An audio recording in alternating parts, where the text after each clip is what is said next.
आज की सबसे बड़ी खबर जो रही, जम्मू कश्मीर में 10 साल बाद एक चुनी हुई सरकार सत्ता में लौटी। हालांकि अब से ये एक यूनियन टेरिटरी है, यानी केंद्र शासित प्रदेश है। यहाँ लोगों ने आतंक को हराकर लोकतंत्र को जीत दिलाई है। तो नेशनल कॉन्फ्रेंस के नेता उमर अब्दुल्ला ने आज मुख्यमंत्री पद की शपथ ली। उनके साथ 5 और लोगों ने मंत्री पद की शपथ ली है। वो तस्वीरें दिखा सकते हैं। इसमें सुरेंद्र चौधरी को उप मुख्यमंत्री बनाया गया है। सुरेंद्र चौधरी वही हैं जिन्होंने नौशेरा सीट पर बीजेपी के प्रदेश अध्यक्ष रविंद्र रैना को हराया था। शपथ लेने वालों में निर्दलीय विधायक सतीश शर्मा भी शामिल हैं।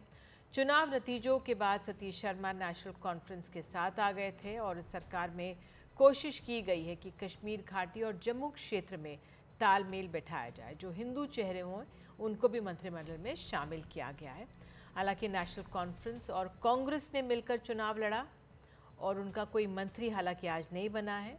लेकिन आज शपथ समारोह में आपको बता दें, शपथ समारोह में कांग्रेस पार्टी के अध्यक्ष आपको बताया मल्लिकार्जुन खड़गे, राहुल गांधी, प्रियंका गांधी, ये 5 जो विधायक जो मंत्री कैबिनेट में हैं मुख्यमंत्री के साथ, उनकी तस्वीरें हैं। उमर अब्दुल्ला ने ये शपथ आज ली। दूसरी बार वो मुख्यमंत्री पद की शपथ ले रहे हैं और 10 साल बाद जम्मू कश्मीर में सरकार बनी है। लोकतांत्रिक तौर पर चुनी हुई आई सरकार यहाँ पर बनी है। तो इंडिया गठबंधन के तमाम सहयोगी दल यहाँ पे मौजूद थे। कांग्रेस के पार्टी अध्यक्ष मल्लिकार्जुन खड़गे, राहुल गांधी, प्रियंका गांधी, इंडिया गठबंधन के अन्य साथी जो हैं समाजवादी पार्टी के अध्यक्ष अखिलेश यादव, आम आदमी पार्टी के राज्यसभा सांसद संजय सिंह, सीपीआई नेता डी राजा, एनसीपी के शरद पवार, राज्यसभा सांसद सुप्रिया सूले, डीएमके के सांसद कनिमोई, प्रकाश करात और पीडीपी की नेता महबूबा मुफ्ती ने भी शिरकत की।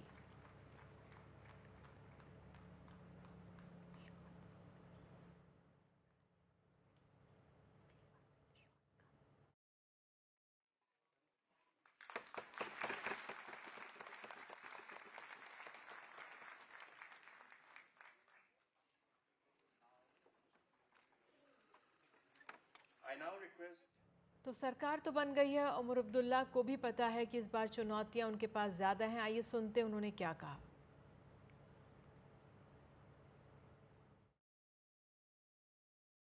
5-6 साल हो गए लोगों को, उनको कोई सुनने के लिए तैयार नहीं था। तो हमारा फ़र्ज़ बनेगा कि हम उनकी बात सुने और सुनी हुई बात पे अमल करें। मुतालबे बहुत हैं, जैसे मैंने कहा। अब एक एक को मैं यहाँ गिनूंगा तो गलत होगा, लेकिन कोशिश ज़रूर की जाएगी कि हम लोगों की उम्मीदों के बराबर उतर आएँ।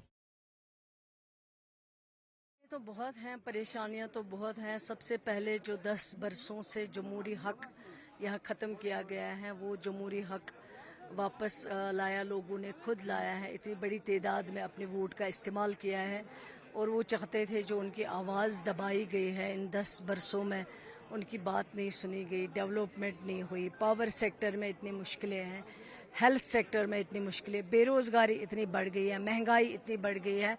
हालांकि एक चैलेंजिंग जॉब है इस टाइम, लोगों को हद से ज़्यादा एक्सपेक्टेशन है, लेकिन हम कोशिश करेंगे इनका इंशाल्लाह उन एक्सपेक्टेशन पे पूरा उतरने के और जितना पॉसिबल हो सके लोगों के लिए काम करने के। नेशनल कॉन्फ्रेंस के अध्यक्ष और उमर अब्दुल्ला के पिता फारूक अब्दुल्ला का कहना है कि ये कांटों का ताज है। कोशिश होगी उम्मीदों पर खरा उतरे।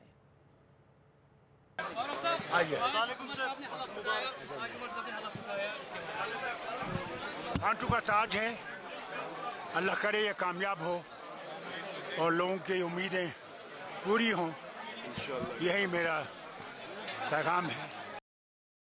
और सईद जुनैद हाशमी वरिष्ठ पत्रकार हैं कश्मीर के, वो हमारे साथ जुड़ गए हैं। आज के दिन उमर अब्दुल्ला और उनके कैबिनेट ने शपथ तो ली है। हाशमी जी, जी चुनौतियां तो कई होंगी। खुद फारूक अब्दुल्ला कह रहे हैं कांटों भरा ताज है ये।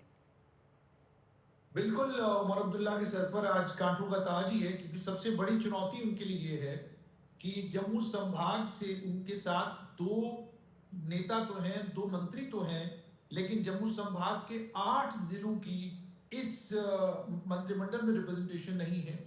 उसके अलावा कई वर्ग हैं जिनकी रिप्रेजेंटेशन नहीं है। शेड्यूल कास्ट समुदाय से किसी की इसमें रिप्रेजेंटेशन नहीं है।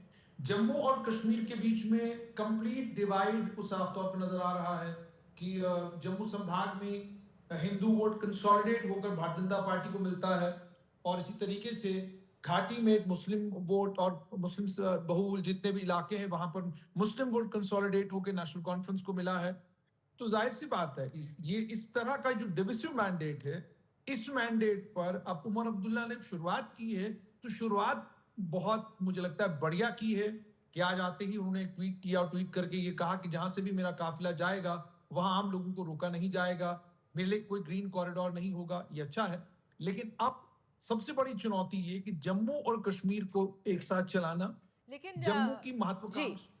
जो दो उन्होंने हिंदू चेहरे भी शामिल किए हैं, शायद यही तालमेल उन्होंने छोटे से इस कैबिनेट में बना लिया है।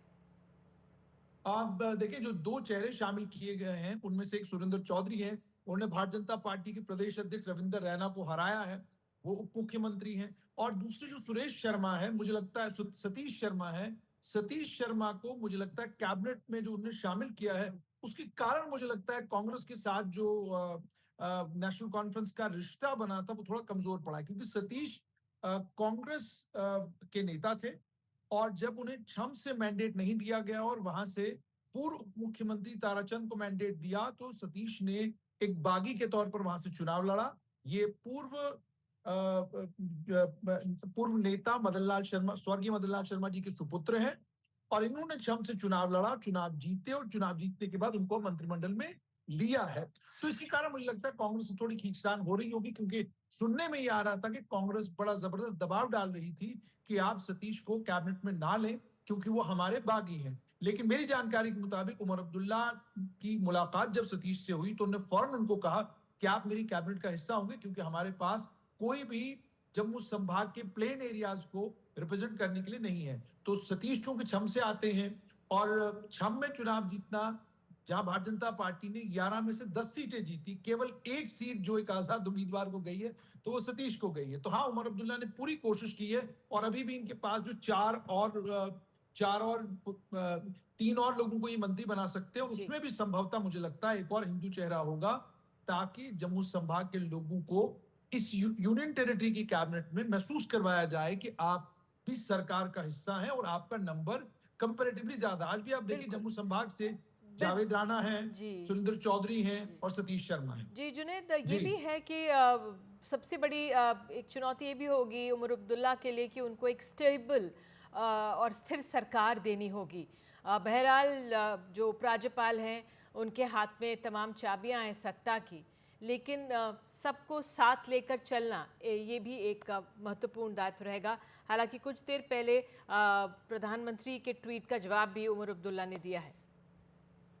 देखिए, जहां तक सरकार को चलाने का ताल्लुक है, उमर अब्दुल्ला घाटी जब जम्मू कश्मीर के मुख्यमंत्री बने हैं तो जम्मू कश्मीर में ज्यादातर जो परेशानियां या दिक्कतें हैं वो गृह विभाग से जुड़ी हुई हैं। वो विभाग उनके पास नहीं है, तो वो एक चुनौती है।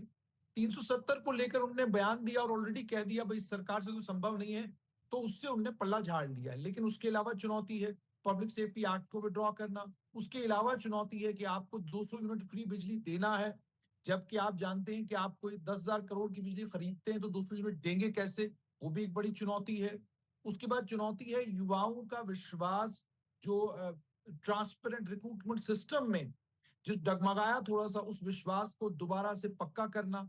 और ये सारी चुनौतियां हैं, और जैसा मैंने आपको कहा, लेकिन सबसे बड़ी चुनौती अब उनके लिए ये है कि जम्मू और कश्मीर संभाग, जम्मू संभाग की राजनीतिक महत्वाकांक्षाएं अलग हैं, घाटी की राजनीतिक महत्वाकांक्षाएं अलग हैं।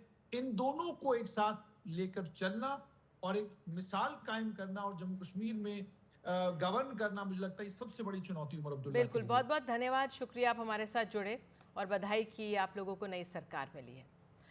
तो वैसे इस बात पर सबकी नज़र है कि कांग्रेस और नेशनल कॉन्फ्रेंस की दोस्ती का क्या होगा। माना जा रहा था कि कांग्रेस भी मंत्रिमंडल में शामिल होगी, लेकिन फिलहाल इस बार अभी कोई मनोनीत नहीं हुआ है। हालांकि शपथ ग्रहण समारोह में प्रियंका गांधी, कांग्रेस के अध्यक्ष मल्लिकार्जुन खड़गे, राहुल गांधी, तमाम इंडिया गठबंधन के लोग भी थे। आइए सुनते हैं कांग्रेस अध्यक्ष ने क्या कहा। हमारे को बड़ी खुशी हो गई, हमारी अलायंस पार्टनर के नेता ने आज चीफ मिनिस्टर बना। बहुत दिन के बाद डेमोक्रेसी यहाँ इस्टेब्लिश हुई है और इस डेमोक्रेसी को जिंदा रखने के लिए और संविधान के तहत सरकार चलाने के लिए ये एक मौका मिला है। हम जरूर इसको स्टेटहुड दिला के रहेंगे। और जम्मू कश्मीर के नए उप मुख्यमंत्री सुरेंद्र चौधरी ने बात की एनडीटीवी से। उन्होंने कहा है कि जो हमने वायदे किए उन्हें हम निभाएंगे। आपको बहुत मुबारक है। थैंक यू सुरेंद्र जी। आप भैया को। तो चैलेंज मुख्त लिमिटेशंस भी इस सरकार की हैं क्योंकि यूनियन टेरिटरी में एक सरकार है। तो जो आपकी जो घोषणा पत्र में कई वादे हैं उनको क्या आप निभा पाओगे?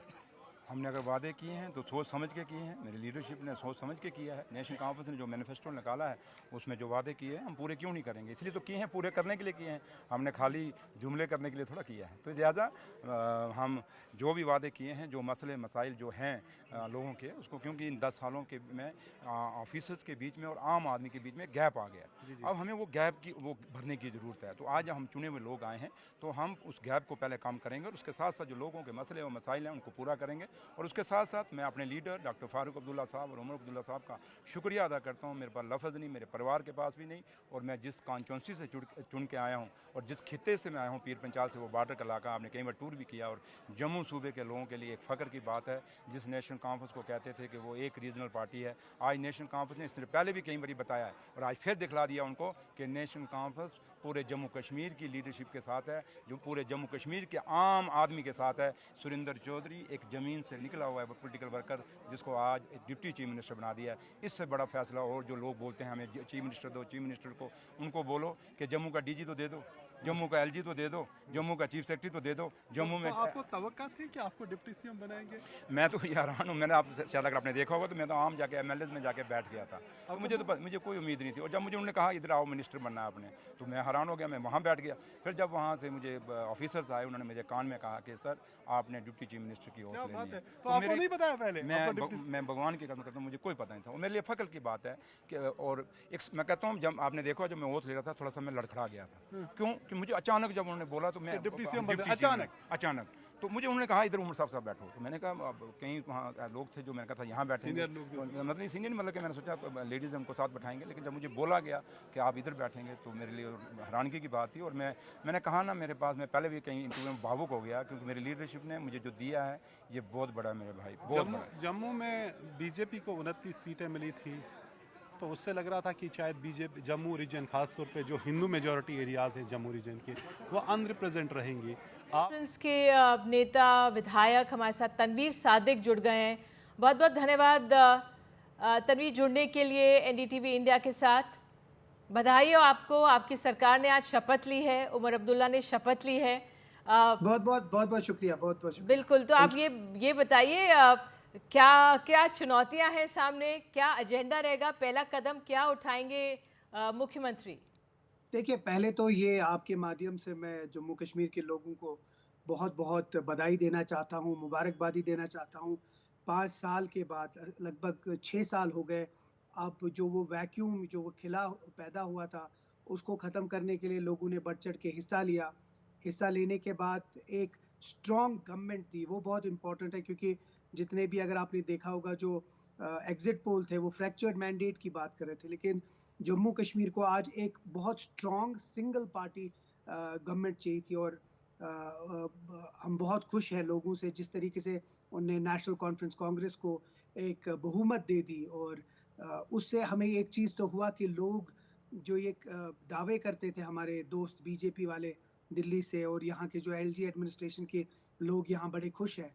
तो उससे आपको पता चलता है कि लोगों के दिलों में कितना गुस्सा था। बट जिस तरह आपने आप सवाल पूछा कि अब काम करने का वक्त आया है, उमर अब्दुल्ला साहब आज मुख्यमंत्री बन गए। उनके साथ बहुत ही एक अच्छी यंग टीम है जो कि अगले 5 साल काम करेगी। हमारा एक जो मैनिफेस्टो है उसमें हमने पूरा स्पष्ट किया है और एक्सप्लेन किया है कि कैसे हम अपने 12 गारंटीज़ और जो 26 वादे हैं वो पूरा करेंगे। इट्स अ हरक्यूलिन टास्क, अभी टाइम लगेगा। अभी हम यही चाहते हैं कि जो दिल्ली की सरकार है और जो एलजी एडमिनिस्ट्रेशन है वो किसी तरीके से कोई अड़चन ना डाले ताकि हम अच्छे से काम कर सके। देखिए, अब ये समझना है कि इसके साथ इट हैज़ पीपल्स मैंडेट, और मुझे लगता है कि जब लोगों का मैंडेट है तो उसको किसी तरीके से कोई अड़चन ना आए, बस वही उम्मीद करते हैं। है it's not an easy task, लेकिन और जिस तरह से नई सरकार ने 2 हिंदू चेहरे शामिल किए हैं, तो जम्मू और कश्मीर का जो एक तालमेल बिठाने की पूरी कोशिश की है।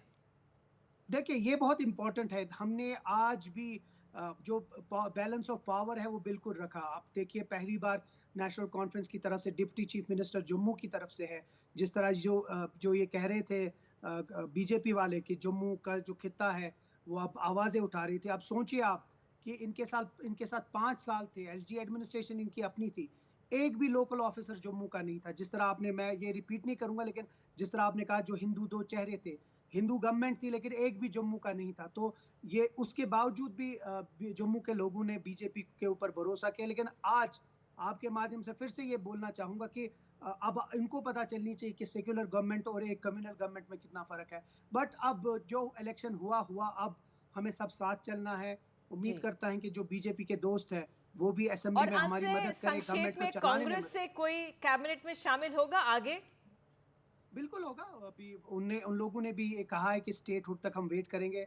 देखिए, हम उनकी भी मुश्किलात समझ सकते हैं, बट ये जो मैंडेट है ये कांग्रेस एनसी अलायंस को मिला है और कांग्रेस बिल्कुल इसका हिस्सा है। इंडिया ब्लॉक इसका हिस्सा है। पूरा इंडिया ब्लॉक इस वक्त जम्मू कश्मीर की हुकूमत चला रहा है। बिल्कुल, आप हमारे साथ जुड़े आज, बहुत बैठकें चल रही हैं आपकी। तनवीर सादिक, बहुत बहुत शुक्रिया और बधाई जुड़ने के लिए। नमस्कार। बात करते हैं हरियाणा की, जहां अगले मुख्यमंत्री नायाब सिंह सैनी ही होंगे। आज विधायक दल की बैठक में उन्हें नेता चुन लिया गया। इस दौरान केंद्रीय गृह मंत्री अमित शाह और मध्य प्रदेश के मुख्यमंत्री मोहन यादव बैठक में पर्यवेक्षक के तौर पर मौजूद रहे। विधानसभा चुनावों में बीजेपी ने नायाब सिंह सैनी को मुख्यमंत्री चेहरा बनाकर चुनाव लड़ा था। बीजेपी विधायक दल को संबोधित करते हुए नायाब सिंह सैनी ने बड़ा ऐलान करते हुए कहा कि शपथ के तुरंत बाद 24,000 लोगों को नियुक्ति पत्र जारी कर दिए जाएंगे।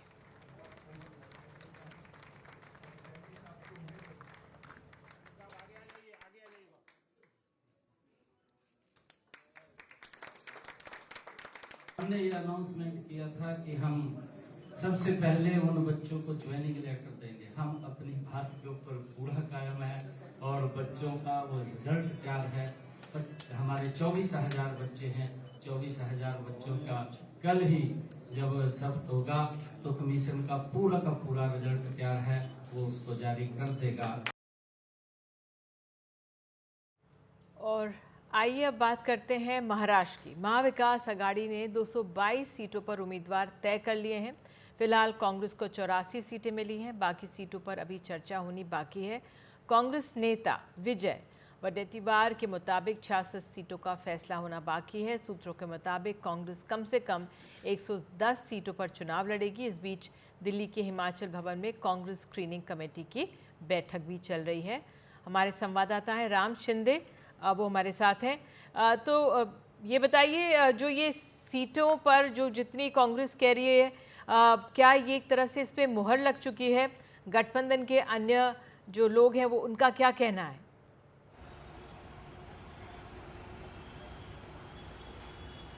एक तरह से जो पिछले कुछ दिनों से चर्चा चल रही है कि महाविकास आघाड़ी में अनबन हो रही है, लेकिन अभी जो मीटिंग शुरू हो गई है कांग्रेस की, जो कि दिल्ली के ही हिमाचल भवन में मीटिंग चल रही है स्क्रीनिंग कमेटी की, तो उसमें कुछ उम्मीदवार फाइनलाइज हो जाएंगे और ये स्क्रीनिंग जो कमेटी है वो फाइनलाइज करेंगे। टोटल 84 सीटें जो है उसके ऊपर आज फाइनलाइज हो जाएगी। लेकिन कांग्रेस का जो दावा है वो कम से कम 110 सीटें लड़ाना चाहती है, क्योंकि कांग्रेस इकलौती ऐसी पार्टी है महाराष्ट्र में और महाविकास आघाड़ी में जो पैन महाराष्ट्र सबसे ज़्यादा सीटें लड़ने वाली है। मतलब कि महाविकास आघाड़ी में बड़ा भाई रहेगी कांग्रेस।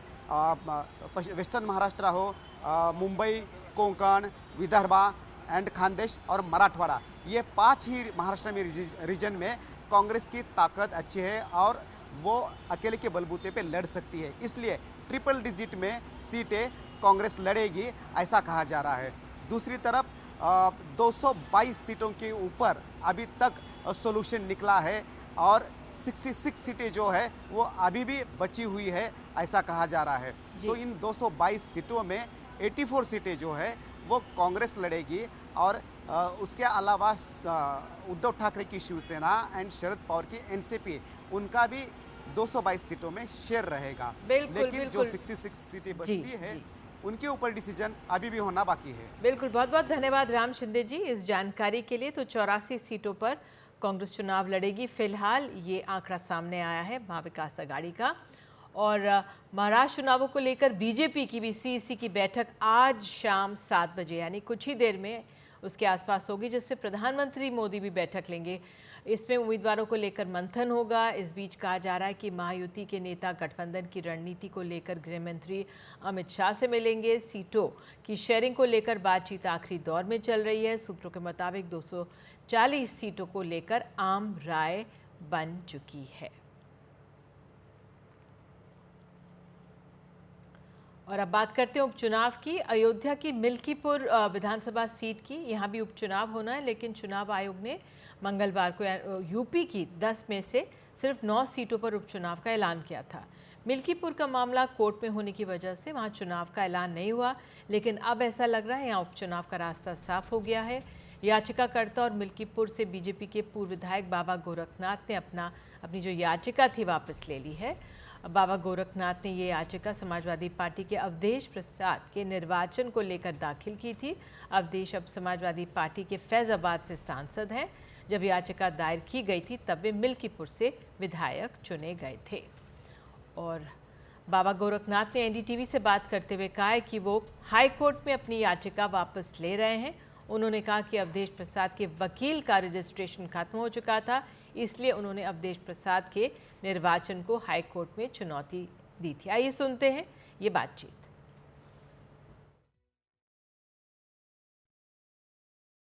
उत्तर प्रदेश की 10 विधानसभा सीटों में से 9 सीटों पर चुनाव आयोग ने उपचुनाव के तारीखों का अनाउंसमेंट कर दिया, लेकिन अयोध्या की मिल्कीपुर सीट बाकी रह गई। और ये बाकी इसलिए रह गई क्योंकि मिल्कीपुर से पूर्व विधायक बाबा गोरखनाथ ने एक याचिका हाईकोर्ट में डाली थी और इस याचिका के पेंडिंग होने का हवाला देके चुनाव आयोग ने कहा है वहाँ चुनाव नहीं हो सकता। बाबा गोरखनाथ जी मेरे साथ हैं, भाजपा के नेता। ये क्या मामला था सर जिसमें आपने याचिका डाली थी? 22 में चुनाव के दौरान ये पता चला कि माननीय अवधेश जी ने जो नोटरी लगाया था, कागज़ जो लिया था, जिस कागज़ पे उन्होंने शपथ लिया था वो बोगस कागज़ था, क्योंकि नोटरीकर्ता का लाइसेंस 6 वर्ष पूर्व ख़त्म हो चुका था। तो बड़ा विषय था, उस पर क्राइम भी बनता था। तो मैंने अपने अधिवक्ताओं से संपर्क किया और हाई कोर्ट में मैंने याचिका दाखिल की। कोर्ट ने माना। मैं पहले स्टे के लिए गया था तो कोर्ट ने स्टे नहीं दिया। मैं चाहता था कि शपथ उनका रुके, क्योंकि उन्होंने गलत तरीके से कागज़ के आधार पर वो सदन पहुँचे हैं। पर कोर्ट ने मेरी बात को माना और सबको नोटिस किया। उसमें मामला चल रहा था। इसी बीच में चुनाव आया। चुनाव वहाँ वो सांसद हो गए। उन्होंने जब इस्तीफ़ा दिया तो वो शून्य मान लिया गया, जो मैंने अधिवक्ताओं से बात की, और वो मामला वैसे पड़ा रहा। पर जब कल चौंकाने वाली बात आई, जब आयोग की तरफ से आया कि नहीं मिल्कीपुर में इसलिए चुनाव रोका गया, तो हम लोगों के तो पैरों तले ज़मीन खिसक गई। पूरी तैयारी हो रखी थी, तब तक आ गया। क्यों हुआ? तो पता चला कि वो जो मैंने याचिका दाखिल कर रखी थी उसकी वजह से हुआ। फिर हम लोग सीधे लखनऊ आए और आज मैं अपनी उस याचिका को वापस लेने के लिए अधिवक्ताओं के साथ लखनऊ उच्च न्यायालय में पहुंचा हूं। आप ही के चक्कर में चुनाव आयोग को जो है रुकना पड़ गया।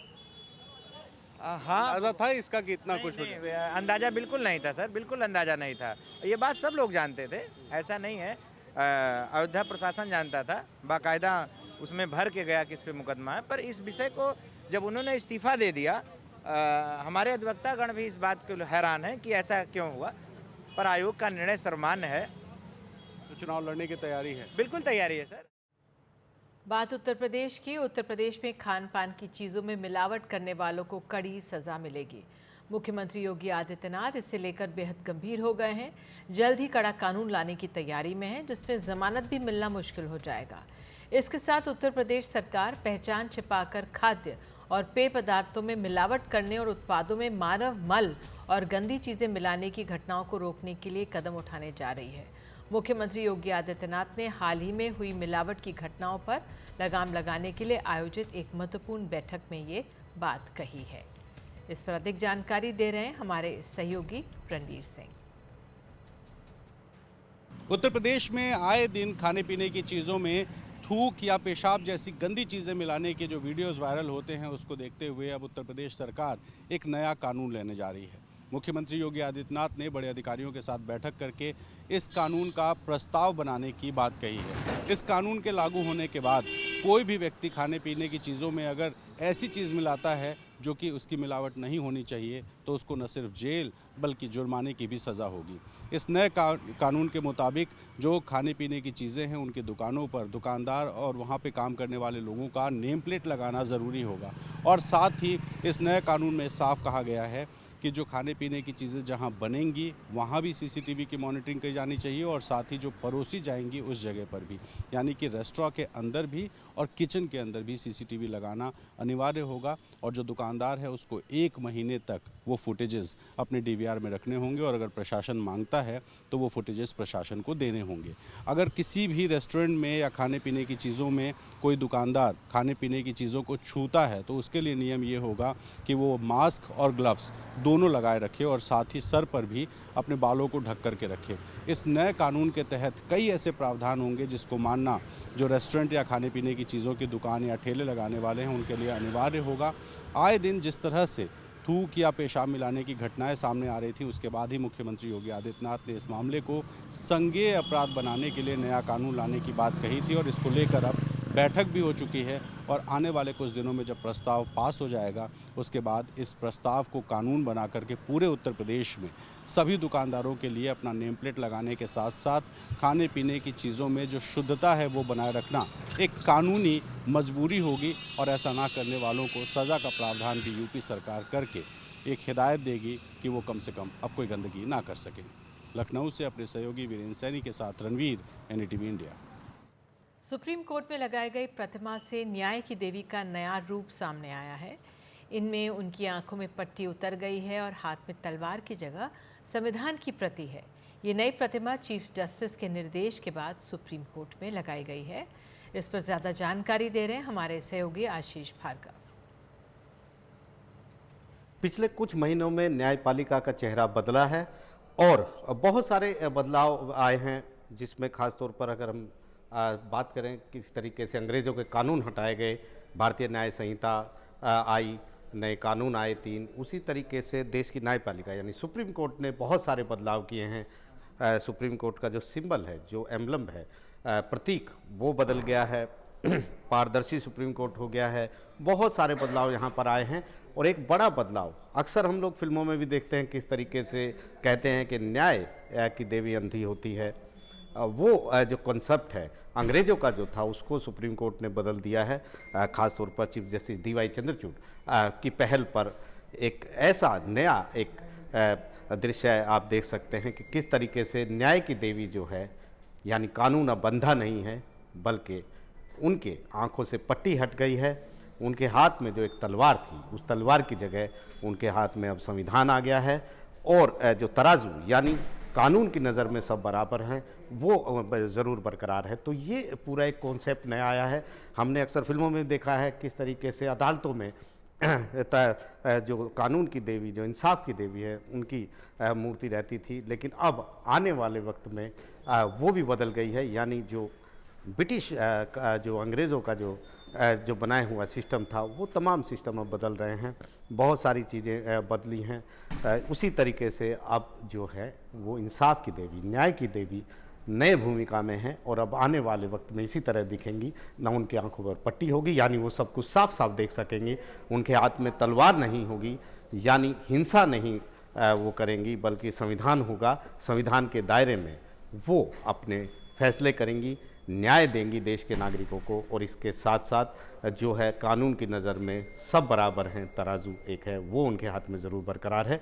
तो CJI जस्टिस DY चंद्रचूड़ की पहल पर ये एक नया जो इंसाफ की देवी की मूर्ति है, ये यहाँ सुप्रीम कोर्ट में जजेस लाइब्रेरी में लगाई गई है। बहुत बड़ी स्टैचू है, और इस तरीके से अब आगे भी होगा। तो बहुत सारे बदलाव यहाँ पर सुप्रीम कोर्ट में हुए हैं। नए सुप्रीम कोर्ट का जो इमारत है वो तैयार हो रही है, जिसमें 5 मंजिला इमारत में 29 कोर्ट रूम बनेंगे। बहुत सारी सुविधाएँ डिसेबल्स के लिए, बहुत सारी जो आधुनिक सुविधाएँ हैं वो होंगी। वर्चुअल कोर्ट जिस तरीके से चल रही हैं, बहुत सारे बदलाव यहाँ पर किए गए हैं, लेकिन ये जो बदलाव है ये अपने आप में काफ़ी महत्वपूर्ण है, क्योंकि अब इस बदलाव के साथ अंग्रेज़ों की जो छाप थी भारतीय कानून पर वो पूरी तरीके से खत्म हो गई है। नई दिल्ली से आशीष भार्गव, एनडीटीवी इंडिया। और जाते जाते बात बारिश की। दक्षिण भारत के कुछ हिस्सों में तेज़ बारिश ने बुरा हाल कर दिया है। बेंगलुरु हो या चेन्नई, देश की 2 स्मार्ट शहर बारिश को लेकर बिल्कुल परेशान हैं, बेहाल से दिख रहे हैं। शहर की सड़कें नालों में तब्दील हो गई हैं, गाड़ियां चलाने में दिक्कतें हो रही हैं, लोगों का आना जाना तक मुश्किल हो गया है। ये तस्वीरें आप देख रहे हैं, लेकिन ये एक बार की बात नहीं है, हर साल इस तरह की परिस्थितियां यहाँ बन जाती हैं। और इसी के साथ देश की बात में आज के लिए इतना ही। नमस्कार।